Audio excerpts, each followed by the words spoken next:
Welcome to She's a Full-On Monet, a digital lifestyle magazine for women. Every week, our editor-in-chief, Kelly Castillo, along with Megan Block and special guests, participate in a deep dive discussion about recent articles and topics we have covered. We invite you to become part of our community where everyone's welcome. Okay, welcome to She's a Full-On Monet. This is episode 5. And today we're going to be discussing how to handle days where you just get up on the wrong side of the bed and you're just having a grouchy day. So I'm not today. Are you, Megan? How's your day going? It's a minute by minute situation. Like when I wake up, usually I'm good. And today I'm good. But if I get woken up by like my 4-year-old or like somebody else gets out on the wrong side of the bed, then it's like sometimes even before I get out of the bed, like it's over. So it's like, it's a little bit depending. But today, no one messed with it. So far, so good. Yeah, I feel like when the kids are little, like you can be fine, but if they wake up on the wrong side of the bed, then it very quickly puts you in that situation as well. Right? Or like if they wake up really early, or it's like they just throws your morning off. I don't know. It's just like young kids, especially with the waking up on the wrong side. It's like, oh, Yeah. all the time. Yeah. I usually wake up in a pretty decent mood, but there are definitely days, especially if I haven't slept well. I'm one of those people who absolutely needs like 8 to 9 hours of sleep. If I don't get it for whatever reason, then I definitely have a wrong side of the bed kind of day. Right. No, I don't know if I necessarily need 8, but if I don't get to that deep sleep, where like your body is actually like resting from it, like if it's just a bunch of light sleep, I'm good with like 6. Anything under like 6.5, 7 is like it's a rough. I need a nap. I'm a napper. I can also sleep. I can fall asleep easily too. I don't have a problem with that. So I'll predetermine that I'm like, oh, today's a nap day. Yeah, I am not a napper unless I'm really sick. I can't sleep during the day because my body's so in tune with the sun. Like when it gets dark at night, I want to go to bed. And when the sun gets up, I get up. So I fall asleep super easily at night. I never have a problem with that. But if I don't sleep for whatever reason, it's usually like either Alex doesn't sleep well or he's not feeling well, or one of the dogs will wake me up in the middle of the night because they're not feeling well. Yeah. And then I have a rough day the next day. So I'm also the type that I feel like I have to nap because like it is one of the things we'll talk about, but I also don't have it in my schedule sometimes to go back to sleep, where it's like, oh, this was a bad start, let me hit restart. Like sometimes my morning doesn't allow that, so I'm like, okay, I'm just gonna like table this for like 2 p.m. when I can get back to that sleep, because like when you have kids that need to be at school at a certain time, like that's just not an option. Or if you have to be at work at a certain time, that's just not an option. So, but your kids are off for summer now, right? One of them. Well, I think I'm a little bit unmotivated to double check just because what is the last day of school? I've had them home most of the year anyway, but Emma's last day of school is either this week or next week. I'll figure that out at some point. But yeah, Kenzie's home from school. But they also are they wake up early without a purpose. Like they want to like wake up early and play their games or watch a show, and I'm like, your body's just waking you up so you can like go do like an entertainment thing, like go to sleep. So like even with them home, they're still up early. I know like our grandson's that way. Like he is so hard to wake up for school, but on a school holiday or whatever, he's just up. And he's up. If it's like something they need to want to wake up and do, they have to be motivated for it. So yeah. Well, I mean, we did within our article, we did list like we do some tips on how you can, cures necessarily for waking up on the wrong side of the bed. The first one, start your day with gratitude. I wanted to dive right into that because that one's the hardest for me. I don't know why. I've tried it all. I've tried writing down my gratitudes. I've tried like, finding time to be within those moments. And I feel like it's a muscle that you have to practice a few times for it to be a part of your daily practice. But when you do it, holy moly, you're like beaming sunshines and rainbows when you're done, because you're no longer focusing on the things that threw your morning off, but you're focusing on the things that you have, I mean, because there's so much that we have to be grateful we're so for. privileged. All of us are. And we're all very much blessed if we yes. really take the time to look at it. So very much starting your day off with gratitude, whether that's writing them down or whether that's just being within that moment and thinking about them and giving those the attention that they deserve and the time that they deserve, and really diving into like, not like I'm grateful for my house. It's like, no, like I'm grateful for, and why am I grateful? And really dive in and give that thought like the attention that it deserves. Not forever, but just for a few minutes. Practicing gratitude really helps redirect your energy to a positive direction. Yeah, I know you and I used to use the same schedule book called The Day Designer, and it had a little section where every day you wrote down 3 things you were grateful for. And that I'm terrible at keeping up with stuff like that, but it kind of did remind me that I need to do that, because, and I was just actually, before we had even decided on this topic, I was reading on the sleep tracker app that I have on my phone that like works in conjunction with my mattress. I know we talked about it before. Yeah. Cool. Yeah, it had like a pop-up alert on my phone, and it was talking about this British study that said that people who are grateful, or who take time every day to write down their gratitudes or affirmations, grateful affirmations, things like that, sleep better than people who don't. So that was really surprising to me, because it can obviously really affect your mindset. And I do try to do that every morning when I get up, regardless of what kind of day it is. I walk my dogs because they have to be walked. And when I'm outside, because I'm in nature, and that's a good time to do it for sure. Yeah. As long as it's not like raining and I'm like, I'm in the rain walking my dog. Right. I want to be home. I'm having my coffee. Love rain. Yeah. Yeah. I do try to think about, like, I think about the day ahead and the things I need to do, but I also think about, what I'm grateful for. And I have so much to be grateful for. So if you just start thinking, trying to make a list in your head, especially when you're feeling like, ugh, what a horrible day, this and this and this. If you kind of redirect your mindset to, okay, let me list 3 things I'm grateful for. And it seems like you'll roll your eyes. Let me list 3 things I'm grateful for. But it once you start thinking about it, you realize, oh my gosh, I'm being so silly. I have so much to be thankful and grateful for. And we do need kind of reminders of that sometimes.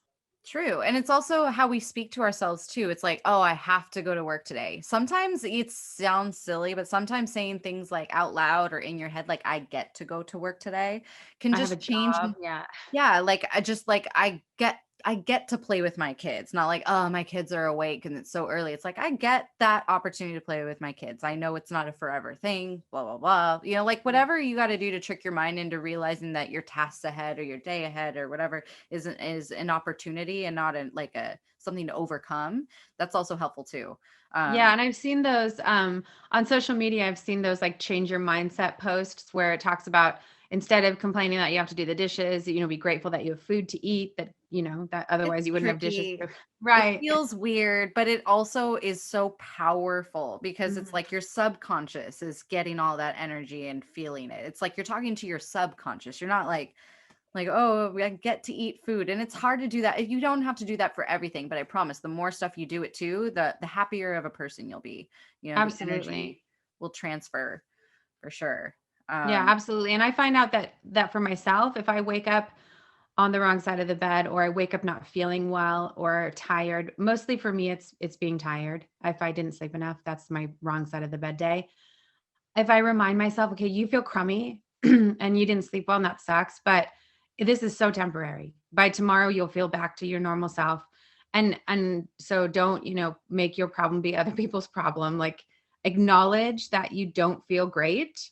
And then let it go, because it's temporary. It's not something self-aware. That's the thing, is if you try and like push it away and you're not aware of how you're feeling and you don't come to terms with that, then there's no way to fix it. And then you're just spewing poison around everybody, Yeah. And that's one of the things I noticed wasn't on our list in the article. But if I was going to add something, it would be to explain to your family members and spouse and the people that you live with, even if it's roommates, that, I woke up on the wrong side of the bed today. I'm trying to change my mind. I'm trying to change my attitude. So that, because I know for me, if Alex wakes up and is grouchy, I immediately think it must have something to do with me because, that's where my brain, I don't know why I do that. Of course. I think we all do, Yeah, we especially internalize people that other are people's people issues. pleasers, Yeah.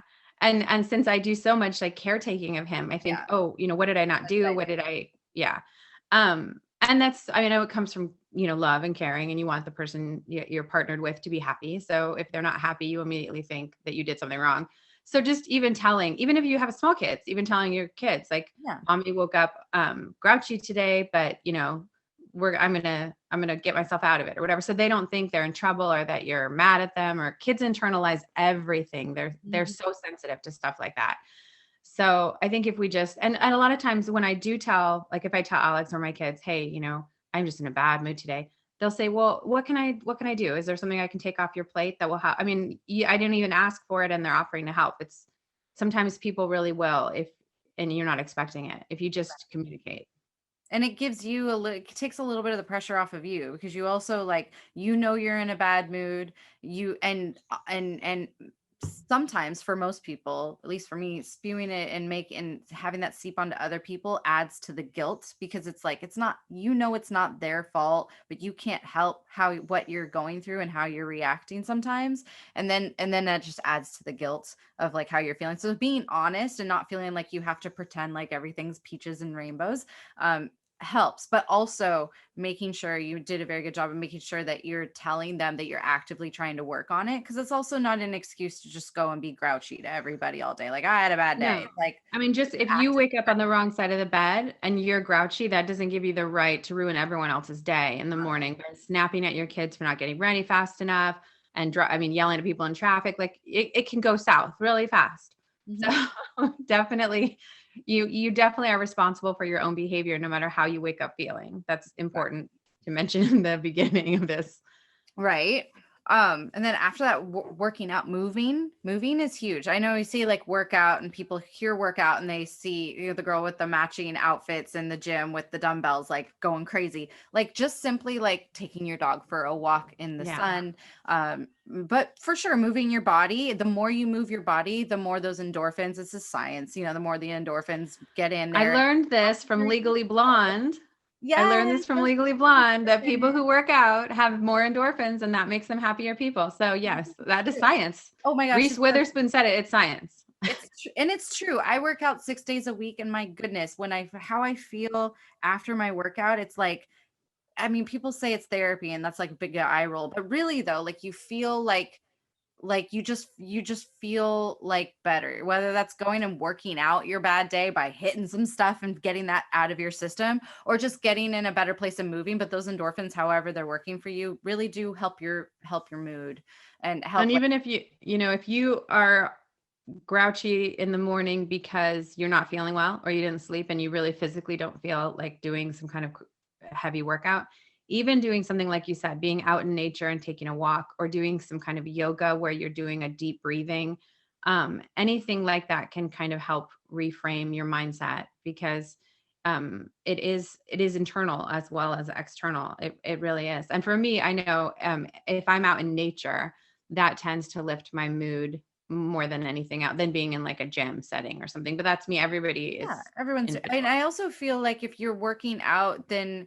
the choices that you'll make after you work out will just be in line with that healthy choice too. Sometimes when we have a bad day, then we tend to, choose things like resting and chilling, which is fine. But then also that's paired with things like bad food choices that will throw off our hormones and like our insides even more. And then like there is just no controlling that after that. So sometimes waking up and working out, especially in the beginning of the day, will help you just make good decisions throughout your day. You'll want to reward your body for, the hard work. You want to sometimes, but most people don't reward like a workout with like a donut or like a big stack of pancakes. It's normally good with like a smoothie, and then that'll just when you're taking care of your insides, then like your moods will be better for everybody. Yeah, I'm so in agreement with that, because I know for myself, if I'm in a bad mood, I self-soothe with food. I always have. Like, I go to my comfort foods.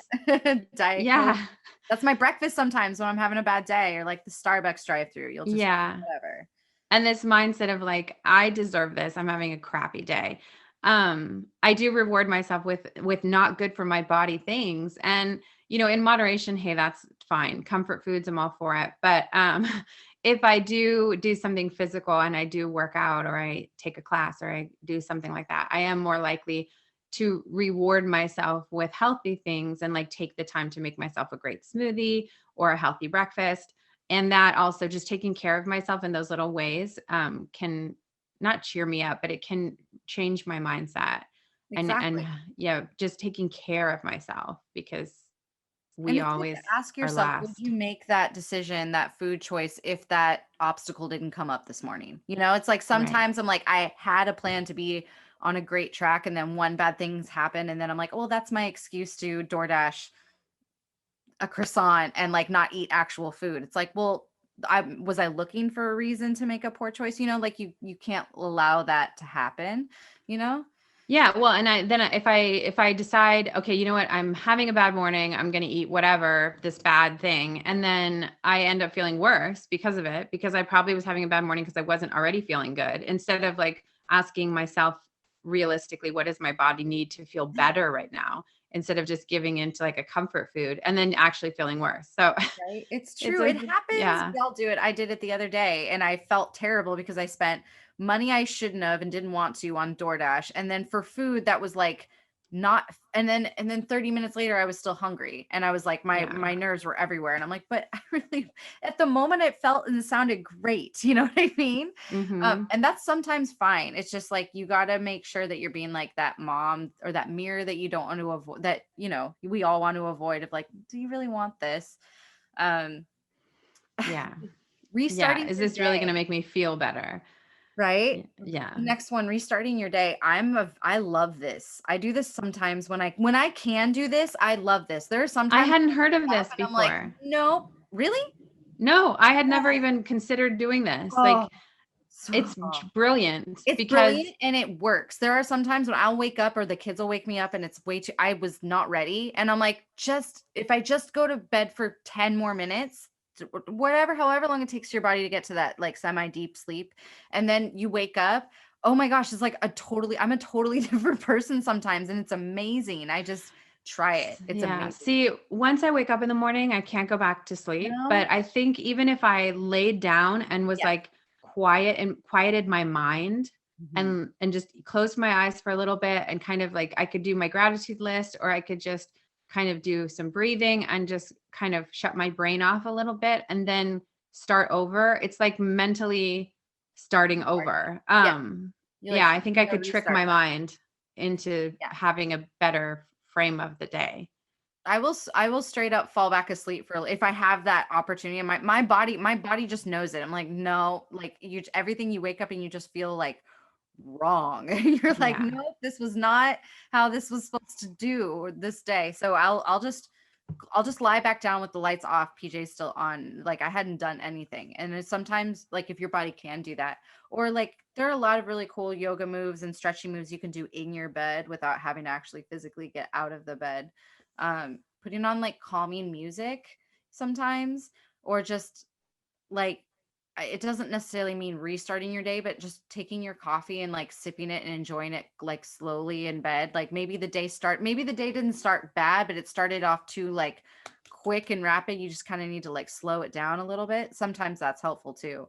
Yeah, I would, when the kids were in school, I would do that sometimes. If it was a really bad morning and I woke up and we were all rushing and I didn't feel great about how it started, took the kids to school in my pajamas. It happened a lot. I'm not gonna lie. And they were late too. And they were late. Like, And then, yeah. eating their breakfast in the car. It's like, yeah. Yeah. And we're like digging for change in the cup holder for school lunches because I forgot to pack. Yeah. Yeah. I would come home and make my coffee and sit back down in the bed and just take a breather and have my coffee in the quiet of the house with the kids gone, and then start over again, because that helped a lot.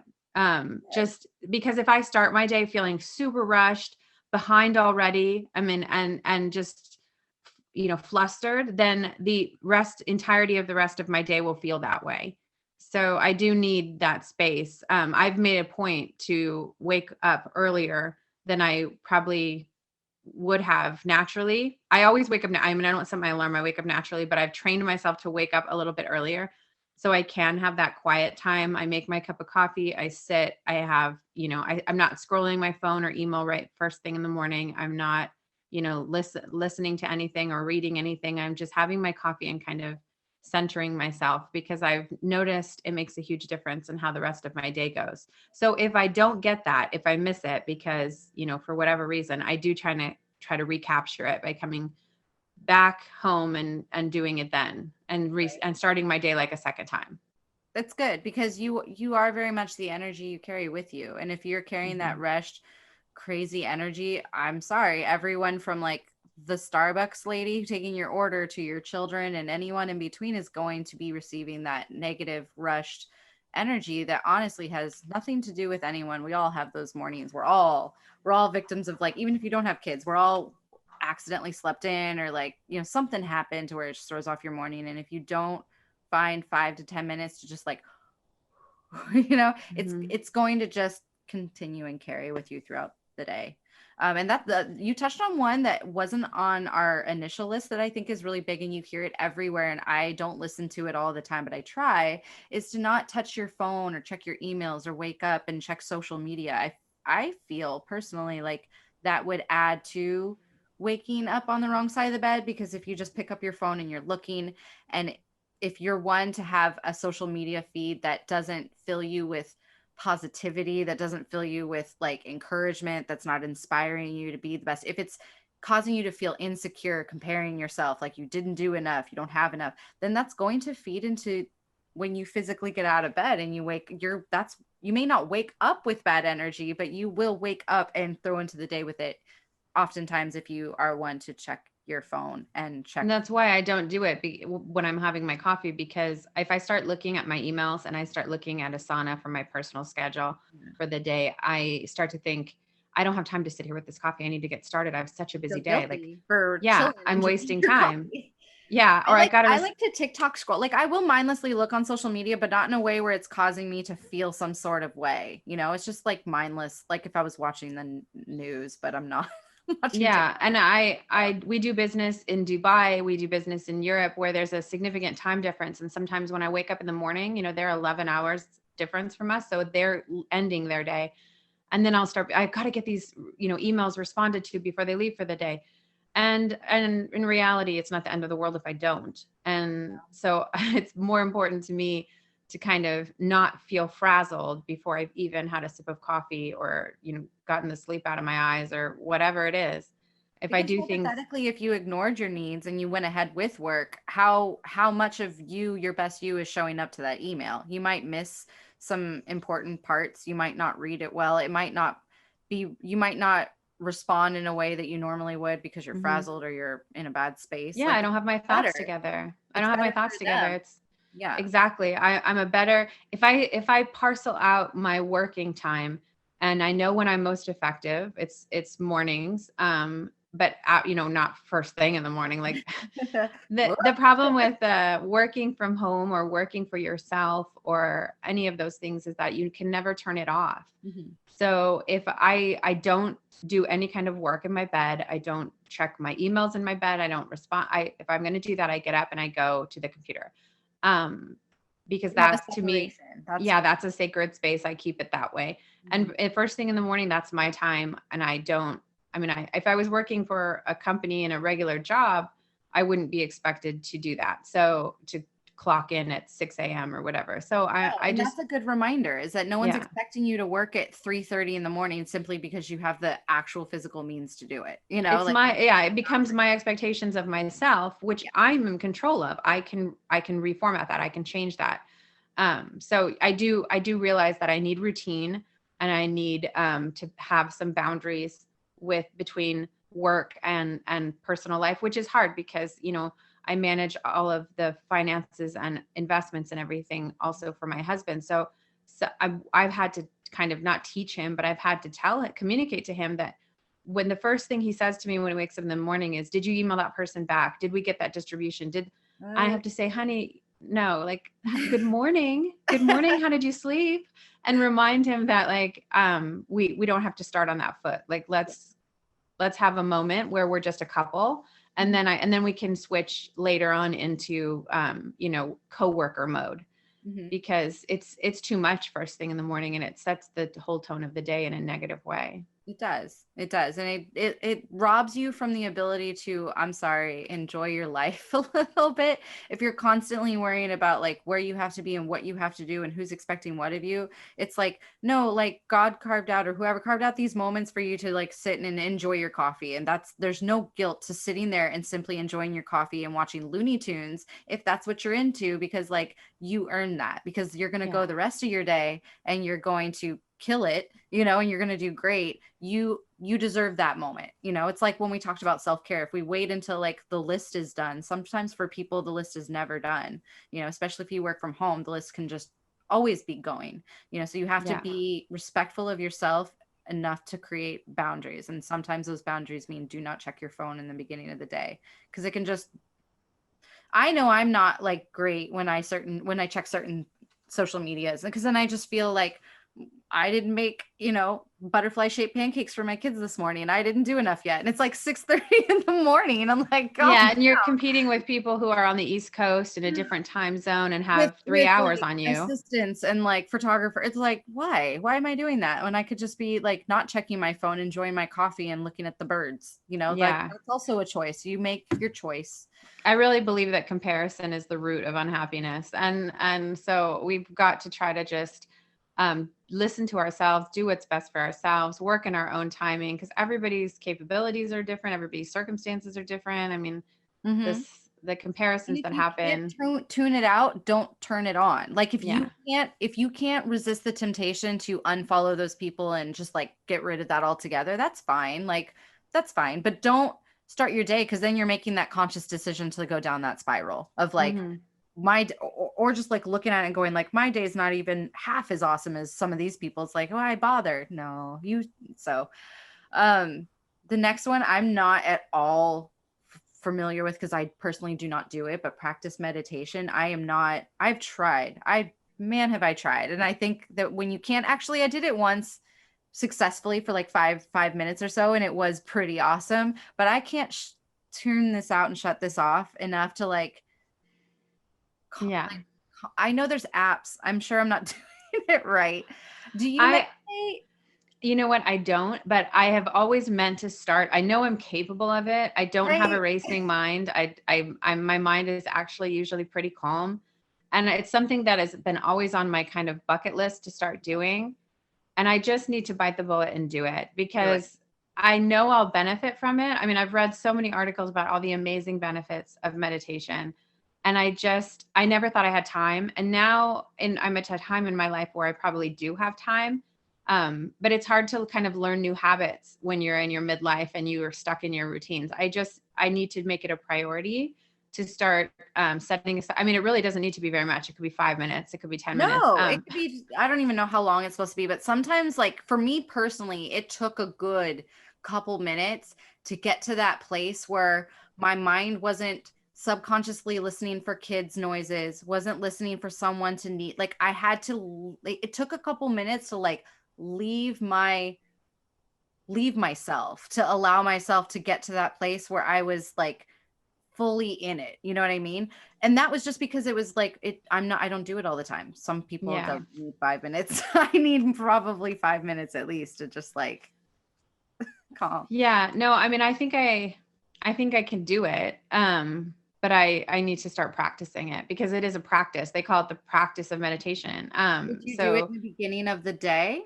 Would you apply that to like, I guess this is to avoid waking up if you wake up on the wrong side of the bed, the point is to meditate. Like if you were in a wrong side of the bed situation, would that be something you would practice? Like a brain reset? I don't know, because honestly, for me, when I have a really busy day and my mind in the morning is kind of going towards a negative side of thinking, because I'm thinking my to-do list is so long today, I'm never going to get everything done. How am I going to do this? I have appointments every 15 minutes or whatever.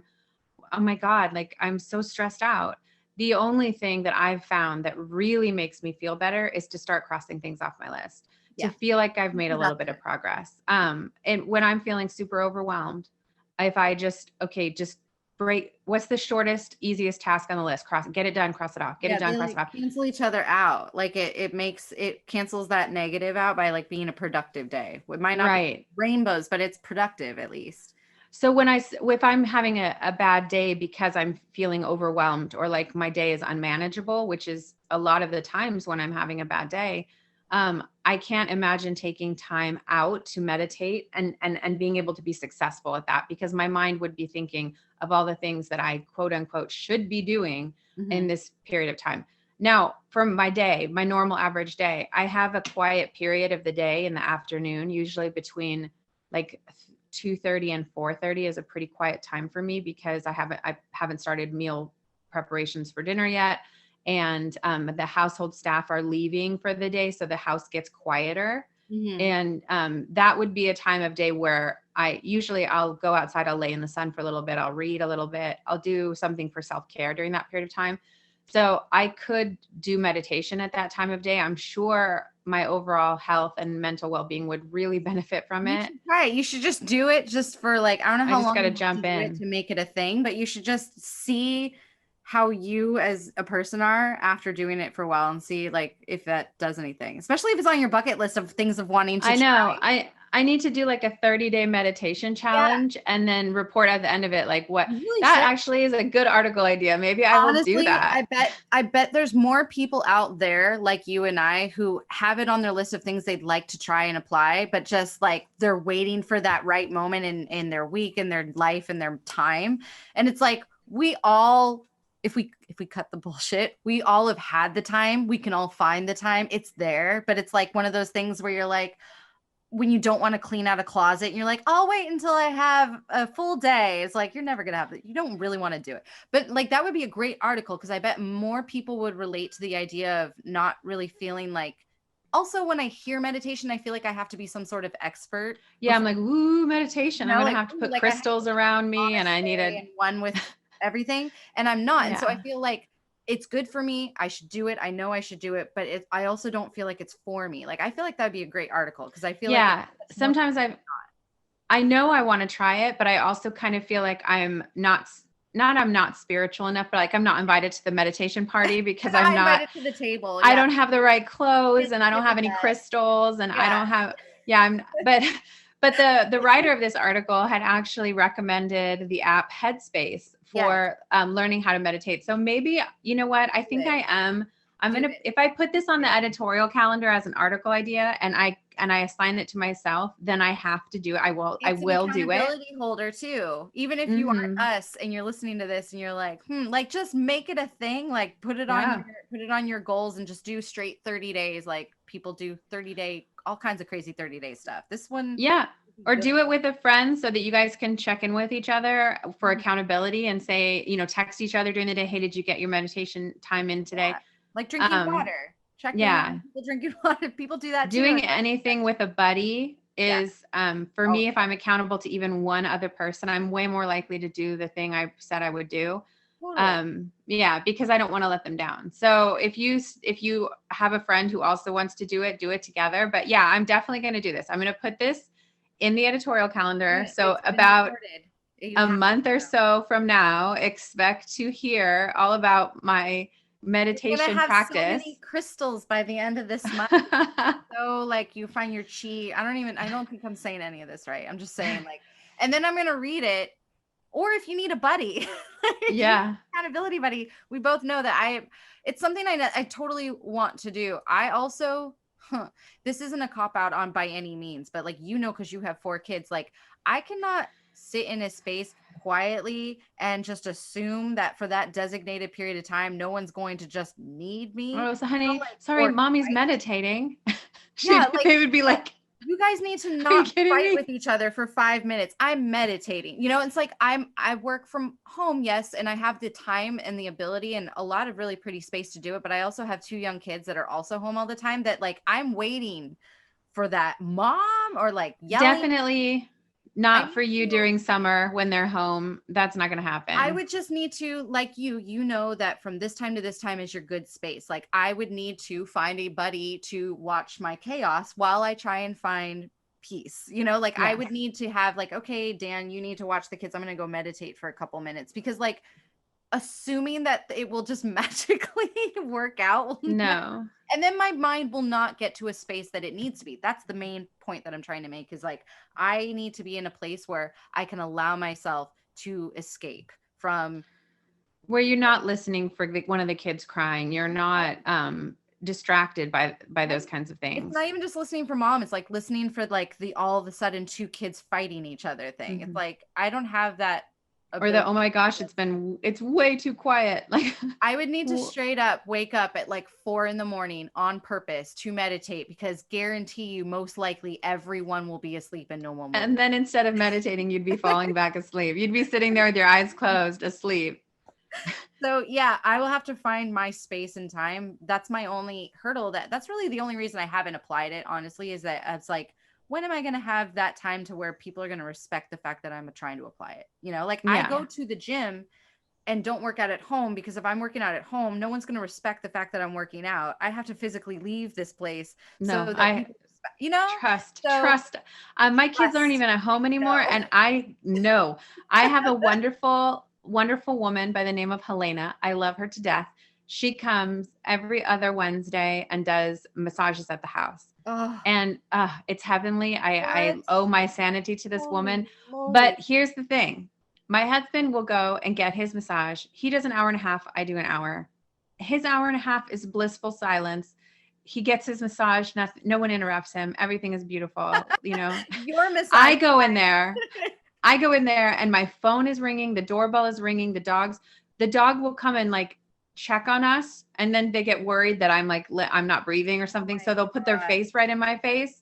I need to shove like the table in like the corner of the like the horse stables, and don't take your phone. Don't let anyone know but Helena that you're there. You got to find like a location that no one knows you're at, and then go ghost protocol and don't take anything with you, so that you're like of course that happens to you on your time. And she comes on she comes on Wednesdays, which is one of the days that our gardener is here also. And my big dog, Leo, he hates this gardener. We have several gardeners. This is one he absolutely hates. It's his arch enemy, his nemesis. And so my husband will forget that Wednesdays are Emilio's day in the garden, and he'll leave a door open, and Leo tries to eat him, murder him. Gosh. I mean, I know how big Leo is. Poor Emilio. It's very aggressive. And I keep telling Alex, I'm like, you can't do that. He's going to bite him. We're going to get sued. Like they have this huge, like, I don't know, they're villains for each other. Emilio hates Leo. Leo hates Emilio. We have to keep them apart. So Leo, because Leo tries to eat him. Yeah. I mean, I would hate someone attempting to murder me as well. Yeah. So not unwarranted hate. So it's just chaos during your nice massage time. No. Yeah. Helena laughs with me every time. She's like, you can't carve out 1 hour without this house falling apart around you. And I was like, yes, I know. Welcome to my life. Thank you for acknowledging it. I feel like your kids know very well, because they're your kids and are around you all the time. But like, I've known you long enough and have been around you consecutively to know that this is an actual fact. Like we would have to go to like the moon to like have an uninterrupted like lunch date where no one, and even then there'd be some random rocket showing up with somebody telling us that you need to be somewhere. It's like crazy. You always, and so that's actually surprising that you have a naturally like calm mind, where it's not, because just knowing your life, I would just be like, I'm just used to it now. At this point, I'm indoctrinated in the chaos. You're solid. Yeah. So even carving out these 45-minute to 1 hour podcast recording sessions are a huge challenge. I tried, renting out office space and going there to do it.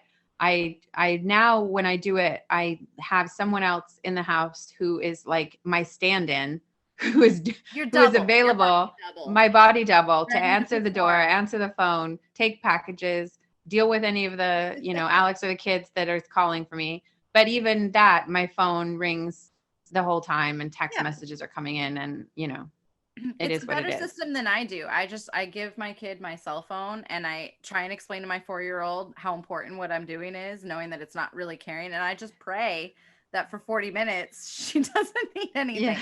It's not solid, but it's what I got. So yeah, we have a guest house. So right now I'm sitting in our guest house, and nice. I hide in there, and I just say, McKaylee, my assistant, take the wheel, and I sit. I'll see you in an hour. I'll see you in an hour. And I sit here and I hope for the best. And I hope, I don't start smelling smoke or hear anything too chaotic that I can't ignore. But so far, so good. I now that I said it, I feel like I'm going to put it out there in the universe and jinx us. Now knock on some wood. Yeah. Well, the very last one, I don't know. This one's harder for me to do than the other ones, even more than meditation. Get going with your day. Sometimes when I'm just in a bad space, yes, getting going with my day. It's not until like you touched on, it's not until like I really start hitting that productivity mode where I'm like getting things knocked off, where I feel like it almost canceled out that crappy morning, like. And that's how I took that. Get going for me. I guess that could mean something different. Yeah. But sometimes you can take that negative energy into all the things that you're doing, and it can just I mean, I've seen it happen to you, and I don't mean to laugh, but it happens to you all the time where it's like, you'll lock your keys in your car. Like sometimes like a bad day will spiral into these tiny little things, yes, add up into this like just all around bad day. And it's not because bad luck hit you hard, but it's because the negativity that you're feeling, you're just seeping into all of your movements and your activities. Yeah. Well, that's the thing. When I start off feeling frazzled, overwhelmed, anxious about everything I have to do that day, I am more likely to make mistakes, and I'm more likely to be forgetful. And I'm, oh my gosh, I gotta go do this. I gotta do that. I gotta do. When I try to do too many things, I realized, for me, I don't do any of them well. And I'm more likely to make major mistakes. So I'm a to-do list person. You kind of taught me that. And at the beginning of every day, I make a to-do list of like the top things I need to accomplish that day. And then a bunch of things that it would be nice if I accomplished that day. Yeah. But some days, if I have, the worst days for me are back-to-back appointments, because I have so much that is normally done on each day that if I'm unavailable to do those things, they just pile up and they get crazy. So I know for myself, get going for me would mean start getting things off my list so that I feel less overwhelmed. But I also know I need to delegate. I need to ask for help. I need to let people know that I'm feeling overwhelmed by my to-do list and see if they're able to take anything off of it for me. Because sometimes some of the things that I deal with in my everyday life are pretty significant. And I can't make a mistake on those things. I'm writing contracts. I'm reviewing contracts. I'm writing formal letters to lenders and to management companies. And those are all things that have, dates in them and check boxes and things. I can't make a mistake. Yeah. So, or there could be serious ramifications. And because I deal with a lot of financial stuff that isn't my own, I'm extra cautious, because if I make a mistake that costs a lot of money, it's not necessarily me that has to pay the stupid tax. I'm costing someone else money. So. Yeah.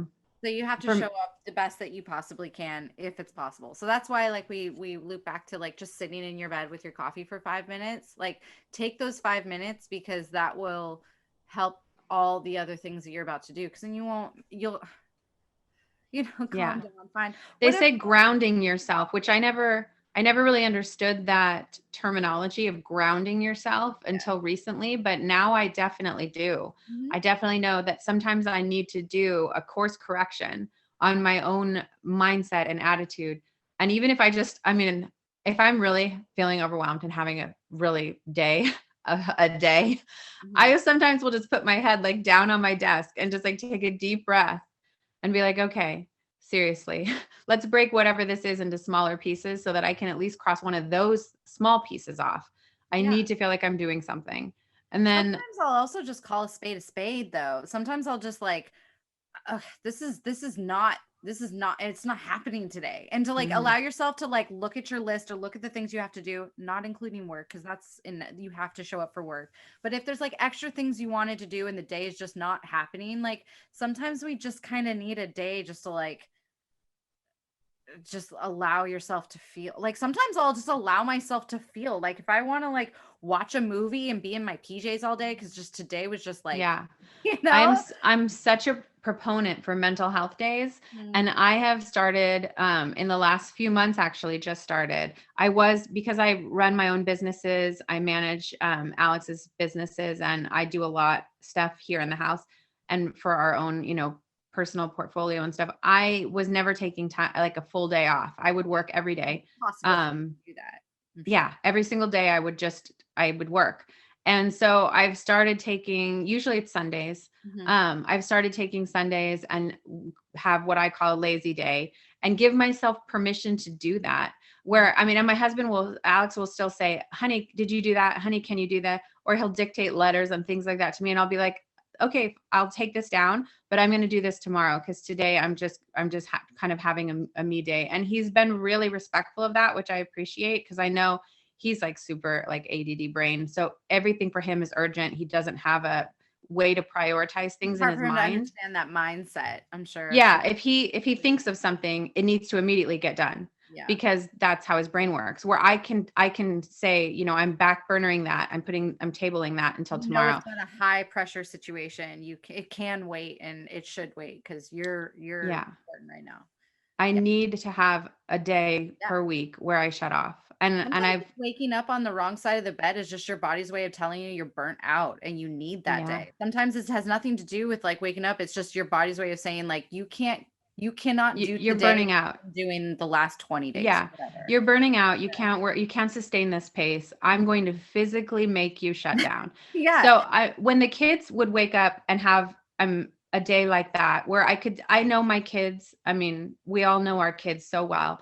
I could look at them and know this was not just a typical grouchy day. This was a day where they really needed, to not have a regular scheduled day. They were at the end of their rope. And I would always allow them to do a mental health day, take the day off of school if they needed to do, stay home. Thankfully, again, gratitude, right? I'm grateful that I've always had jobs where I was able to be flexible like that and be home with them when they were home. But I would let them stay home from school, not often, obviously, but once in a while when I could really tell they needed it. And there are 4 of them too. So sometimes they really just needed alone time, which was rare to get in our house. The boys shared a room, the girls shared a room. Yeah. They didn't have a lot of personal space. So sometimes I could just tell they needed a day where they stayed in their pajamas. No, they weren't sick, not physically, but they needed a day where it was just they could have some alone time and they could kind of just, get their head back on straight. And I think it really benefited them. And it also taught them, now that they're adults in the working world, that it's okay to have boundaries with work and personal life and to take time when you need it. So I think that's a good lesson. You're all about like, you cannot, like, that's a great lesson. No, I never got that as a kid. The only time I got to stay home was when I was like deathly ill, and it almost taught me to go like, it subconsciously kind of taught me that unless you're deathly ill, work, like school is like a kid's practice for what a work day would be. There's things you have to do at school. You have to show up, you have to take tests, you have to do stuff you don't probably want to do, but you have to do it, right? So it's like, if you're constantly having to like push through these things, and I still feel like that's okay.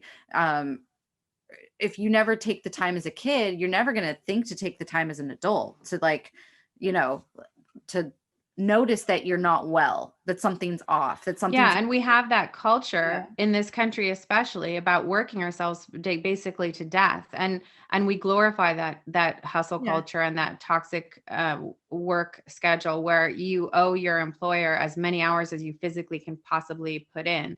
And we get off on being so busy. We love to tell each other how busy we are. And it's good. I'm glad that we're a productive country and I know that we all benefit from it, but we also really need to teach the younger generation that while it's not okay to have a lazy day every day, it's okay once in a while to take a day for yourself. And you don't need to be bleeding out your eyeballs and deathly sick to do that. Yeah, it's kind of equivalent to like, how do you feel when you're super hungry and hangry versus how you feel after you've eaten? You're like mellowed out, you're normal, like you can handle things and difficulties and tasks and things that might come at your way that are inevitable and out of your control. You can handle them in a much more level-headed way. That's kind of like taking a mental health day is like, those next few days to follow, you're more level headed, you're less like strung out, Yeah. So And it goes back to the whole thing that we talked about in episode 3, that mental health is health. And so you might not be feeling physically sick, but if you're feeling mentally exhausted and worn out, that's health. That's a health day that you need. It's a sick day. It is. It's the sick same day. I have a friend who lost a family member recently, and she's a teacher, and she's like, I have all these sick days left.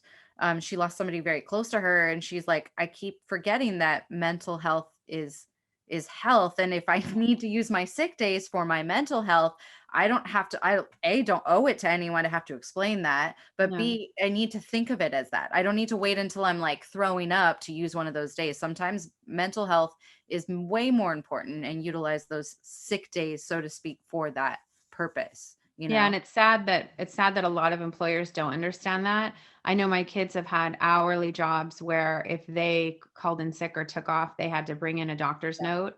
And how do you do that when you're just mentally burnt out and you're unable to perform your job duties because you need time off?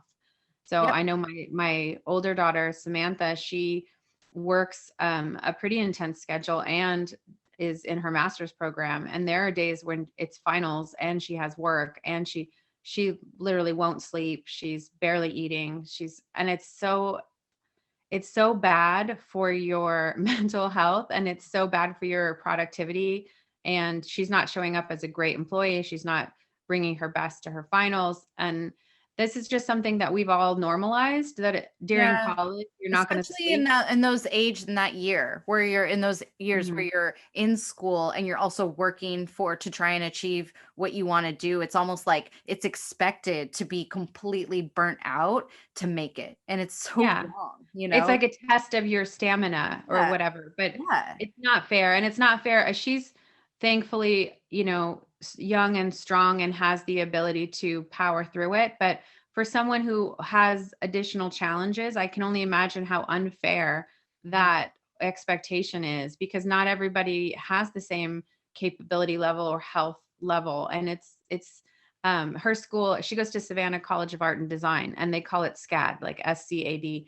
So the kids joke that it's actually stands for sleep comes after death. Because everyone's overworked, right? They have these crazy projects and this heavy workload. And I know it's meant to prepare them for a very demanding, career path that most of them take. But it's also not taking into account that all students are different. They might have different learning abilities or different health issues or different mental health issues. And this can really be detrimental. And it's not a fair comparison from one to another. Not at all. So yeah, I have definite concerns about it, but thankfully she'll be done by next fall. So then she can just work a job and not have to. And also, this is another thing that is a totally off topic from this, but I have to say this, that the whole concept of building your resume while you're in college and being able to graduate with work history is so valuable and important, and employers expect it, but it's also incredibly hard to achieve. And some people have to work while they're in college because they, have to financially. And some kids have the privilege of not needing to.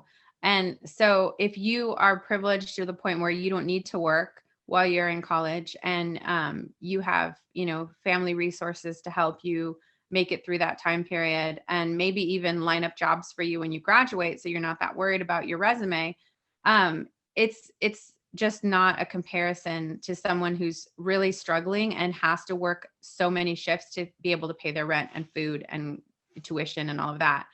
So it's just another way that the privilege division in the education system puts so much pressure on certain students, and it's not fair.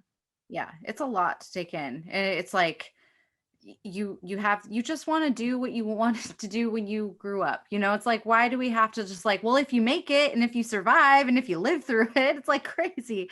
People that want to become doctors, lawyers, like all this stuff, it's like, and then you have to, like you said, get experience as you're doing it. It's like, cool. I guess I'll sleep and eat and, see my family in like 8 years. Like whatever. Exactly. Yeah. But I also feel like if you are one of those people like your daughter, where they have such a high pressured, like it's just a crazy life, that applying these things that we're talking about, waking up, on the right side of the bed, will help you for the inevitable, which is like these crazy work hours. Like if you want to become any of these things that are requiring you to put in a lot of hours and study time and do all this stuff, making sure that you're taking care of you in the times that you have is very important. It's like not allowing those times to go unwasted.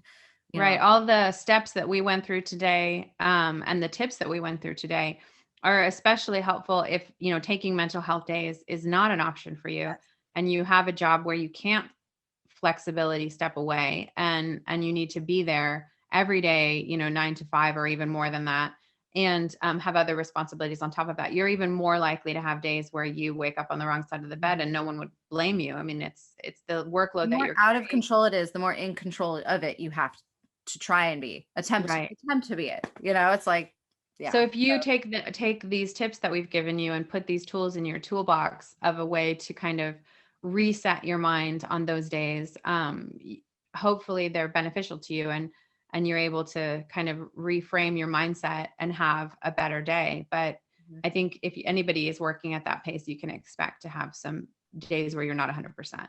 Things are inevitable. It's like you can't handle what the kids are going to do, what the job situation is going to be, what your school schedule is going to be, your work schedule, any of that. But there are things that if you really take time, and you do have a lot of time to control those moments, whether it's just a couple minutes in the day to just, instead of grabbing your phone, grab a pen and paper and write down some gratitudes and just do that. Just try one, or just wake up and go for a little walk down to get check the mailbox or whatever. Like just try one and see if that just kind of like will change the course of your bad day or keep you from having a bad day altogether, Yeah.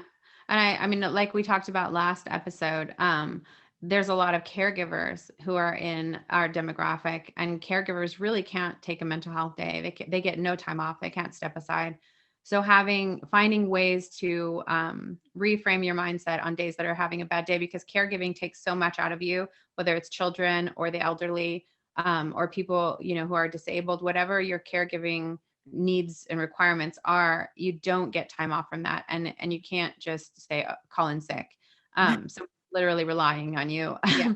So having that ways to change your mindset, even if you take your cup of coffee, like you said, and sit outside in nature and just take a few minutes to remind yourself that there are a lot of things you are grateful for, can help. And if you have 5 or 10 minutes a day that you can try to do meditation, there's a few things that we covered that you can do that hopefully can help recharge your batteries and make, if not that day, then start the next day off with a better mindset. Right. Yeah. I mean, it's also just altering your decisions. Like you could already be sitting and drinking your coffee, but are you scrolling your phone and filling your mind with bad thoughts? Or are you watching the hummingbirds outside and looking at the sun? Like they're totally the same and they take the same amount of time, but they're applied completely differently and will change how your day goes. So absolutely. Yeah. Well, good. I feel like today was good because for the fact that we now know that you are doing meditation for the next 30 days. I just submitted it to all of our listeners. So I have to now. I have this accountability. I have to write an article about it. It's all because we want you to do it. We secretly all just are rooting for you to do this. Well, I'm going to tell everybody how it affected my life and my mental health and what I got out of it. So I will definitely make an article about it. But I'm glad, the topic today was still really important and but not as heavy as some of the ones that we've covered lately. So I think we needed a little bit of a lighter topic. Mm-hmm. Yeah. We've been a little heavy the last few weeks. I'm all about the lighter topics. It's just, these are easier to discuss for a longer period of time, but certainly the more lighter that I feel like the happier I would be to listen to it, but sometimes I just need those like real talks about stuff. Some of the topics that we've covered in the last few weeks, I hopefully helped some people and they needed to hear about it and that they're not alone, that we're all kind of going through the same stuff. So hopefully they're beneficial. I know they resonated with some of our followers because I could see the numbers, but it is nice to have a little bit lighter topic this week. And we do appreciate you guys all listening. We have, as I mentioned last week, we have started a Facebook discussion group. It's for our website articles as well as for the podcast. So anything you guys want to kind of get talking about over there, it's an opportunity to be part of the conversation. We value everyone's voices on this platform, and we really do want to have conversations with you guys because your thoughts and comments mean a lot to us. So if you're enjoying the podcast, also please, follow us, subscribe, give us a 5-star review. I'll do all the things. You guys know what to do if you like us. It helps the algorithms, right? Yes. We do appreciate all of your support, and we will talk to you next week. Thanks so much for listening to this week's episode. Don't forget to bookmark our site, she'safullonmonet.com, and subscribe to our newsletter. You can also find us on Instagram, Facebook, and YouTube. If you're enjoying this podcast, it helps us a lot if you can follow, rate, and review. See y'all next week.